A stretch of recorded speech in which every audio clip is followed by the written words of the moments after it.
안녕하세요 여러분, 앙찌입니다. 요즘 주식시장에서 가장 방어를 잘하고 있는 분야 중에 하나가 IT 반도체 쪽이죠. 오늘은 지난번 엔비디아 편에 이어서 또 다른 반도체 칩 기업 이야기를 해보려고 합니다. 바로 AMD인데요. AMD는 컴퓨터의 두뇌인 CPU와 GPU를 만드는 기업으로 업계 2등입니다. 업계 1등인 인텔, 엔비디아와 경쟁을 하고 있습니다. 그런데 최근 이런 기사가 나오기 시작합니다. 인텔, AMD에 추월당하나? 주춤하는 인텔, 치고 나가는 AMD, 글로벌 CPU 시장 지각 변동. 사실 AMD가 CPU 업계 2등이라고는 하지만 인텔이 콧방귀도 끼지 않았을 정도로 영향력이 높지 않았는데 그런 AMD가 주목을 받기 시작한 겁니다. 오늘은 이 AMD와 인텔 사이에 대체 어떤 일이 있었는지, 어떻게 AMD가 인텔의 한 방을 먹일 수 있었는지 알아보는 시간을 갖겠습니다. AMD도 2000년 초반에는 인텔과 함께 CPU 시장을 양분하던 그런 회사였습니다. 이 그래프는 AMD와 인텔의 시장 점유율을 나타낸 그래프인데요. 파란색이 인텔,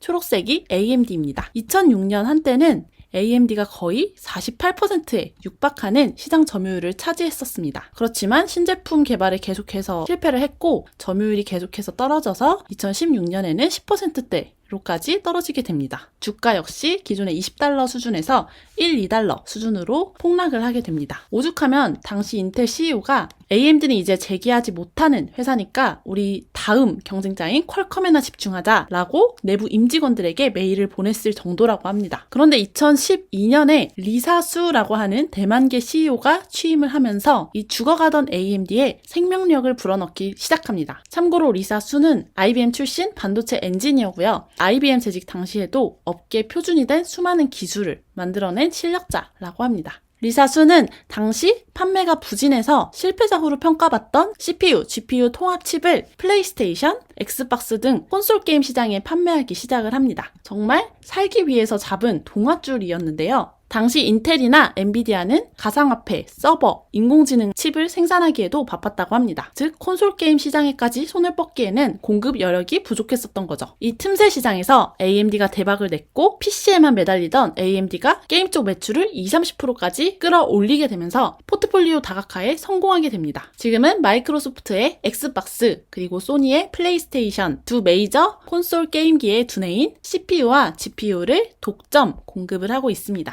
이 콘솔 게임 CPU, GPU 시장에서 AMD 점유율은 거의 95%를 웃돈다고 합니다. 이때 AMD는 이 콘솔 게임 시장에서 벌어들인 돈을 CPU를 개발하는 데 투입을 합니다. 그 결과로 탄생한 것이 바로 라이젠이라는 제품인데요. AMD는 2017년에 출시한 이 라이젠 하나로 CPU 시장의 점유율을 30%까지 끌어올리게 됩니다. 그야말로 인텔이 독점하던 CPU 시장을 뒤흔든 건데 그 배경을 한번 알아보겠습니다. 우선 라이젠은 6년간의 연구 끝에 등장한 신제품이었습니다. 정말 사활을 걸고 만들었다고 볼 수 있는데요. 2017년 첫 출시 당시에 성능 테스트에서 인텔의 비슷한 라인업 제품을 능가한다라는 평가를 받게 됩니다. 물론 이 싱글코어 부분에서는 인텔이 이겼지만 멀티코어 부분에서 라이젠이 승리를 하게 되죠. 그렇지만 게이밍이나 동영상 인코딩 같은 고사양 작업은 이 멀티코어 환경에서 더 빠르게 작업을 할 수 있기 때문에 더 주목할 만한 일이었습니다. 우리나라에서도 2019년 작년 CPU 신규 판매 점유율에서 AMD가 인텔을 처음으로 꺾었습니다. 물론 이거는 AMD 제품 성능이 월등히 좋아서 라기보다는 AMD가 확실히 가격 경쟁력이 있었기 때문입니다. 비슷한 성능을 기준으로 할 때 가격이 거의 절반 수준이죠. 12코어 24스레드가 인텔이 $1100 수준이면 라이젠 같은 경우에는 $499입니다. 그렇지만 우리 직접 부품을 사서 PC를 조립해서 쓰는 사람들은 아시다시피 단순히 싸다고 해서 선택하진 않습니다. 그만큼 AMD가 인텔 대체품으로서 그 성능을 인정받았다는 의미겠죠. 자, 그러면 이 모든 게 AMD 제품이 우수해서 저렴해서 이룬 결과냐? 이게 또 꼭 그렇지만은 않습니다. 때마침 우리 CPU계의 공룡인 인텔에게 위기가 한번 찾아왔습니다. 우선 첫 번째로 인텔은 항상 이 공급 부족 문제에서 자유롭지 못했습니다. IT 산업이 발전하면서 CPU 수요가 빠르게 증가를 하는데 인텔이 그 속도에 맞춰서 물량을 내놓지 못한 거죠. 기사에서 보실 수 있듯이 인텔의 CPU 부족은 2020년 1분기에도 PC 업계를 괴롭힐 걸로 예상이 된다. 결국 이런 상황에 대해서 인텔의 부사장이 나서서 미안하다. 노력을 하고 있지만 아직도 해결하지 못하고 있다라며 서한을 보낼 정도입니다.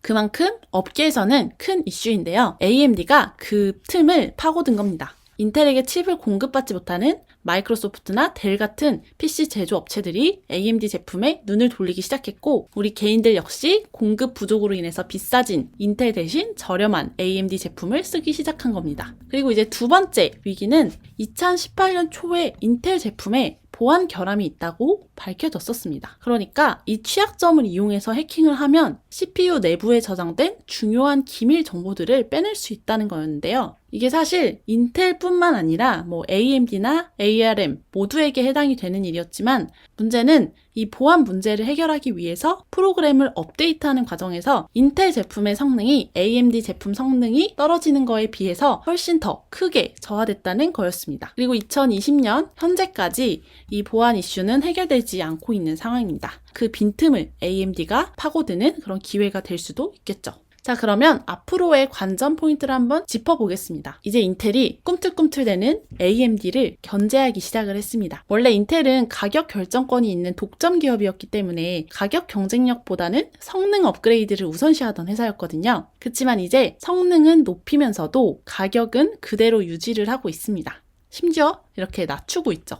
이렇게 두 기업이 가격 경쟁을 하게 되면 소비자 입장에서는 당연히 좋겠지만 영업이익률이 낮아지게 될 수도 있겠죠. 그리고 이제 개인 고객들뿐만 아니라 앞으로 기업 고객을 얼마나 뺏어올 수 있을까도 관전 포인트입니다. 최근에는 구글, IBM 같은 주요 클라우드 업체가 AMD 제품을 쓰기 시작했습니다. 이 일반 컴퓨터가 아닌 서버 컴퓨터, CPU 시장에서 인텔 점유율은 거의 99%에 달하는데 그 시장을 파고드는 거라고 보시면 됩니다. 이 서버 CPU 시장 진입 장벽이 특히 높은 게 기업 입장에서 제품을 한번 바꾸려면 수많은 검증 단계를 거쳐야 되고 혹시나 작동이 멈춘다든지 문제가 한번 터지게 되면 감당이 안 되기 때문에 기존 제품을 계속 사용하려는 경향이 있다고 합니다. 굳이 모험을 하지 않는 굉장히 보수적인 시장인데 그 시장을 뚫기 시작한 겁니다. 물론 아직 미미한 시작 단계긴 하지만 개인 PC 시장이 아닌 기업 서버 PC 시장에서도 시장 점유율을 높이기 위해서 시동을 걸고 있다. 과연 인텔이 이 AMD의 추격을 잘 방어를 해낼지 AMD가 그 단단한 벽을 뚫고 나갈지 지켜보는 게 또 두 번째 관전 포인트가 되겠습니다. 자, 그럼 마지막으로 우리 투자 정보를 살펴보겠습니다.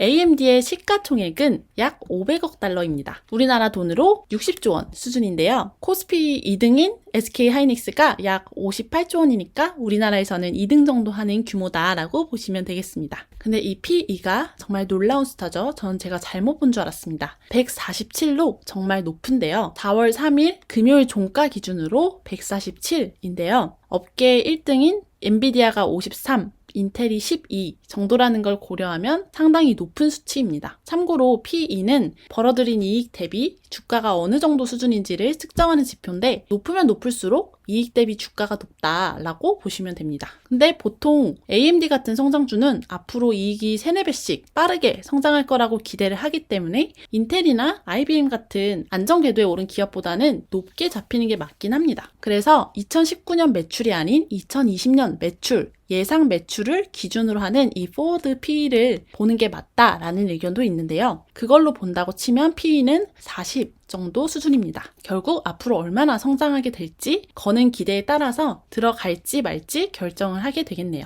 그리고 AMD는 배당을 주지 않습니다. 배당주 투자자로서 아쉬운 부분이긴 한데요. 이제 막 흑자로 돌아선 기업이라 주주 환원보다는 번 돈을 모두 재투자해서 점유율을 일단 확대하는 게 더 큰 과제인 만큼 어찌 보면 당연한 일이라는 생각이 듭니다. 이상 AMD의 투자 정보까지 알아봤는데요. 업계 2등이고 아직은 갈 길이 멀지만 빠르게 치고 올라오는 신흥 세력인 만큼 주목해볼 필요는 있을 것 같습니다. 그럼 다음번에 더 좋은 정보로 돌아올게요. 안녕!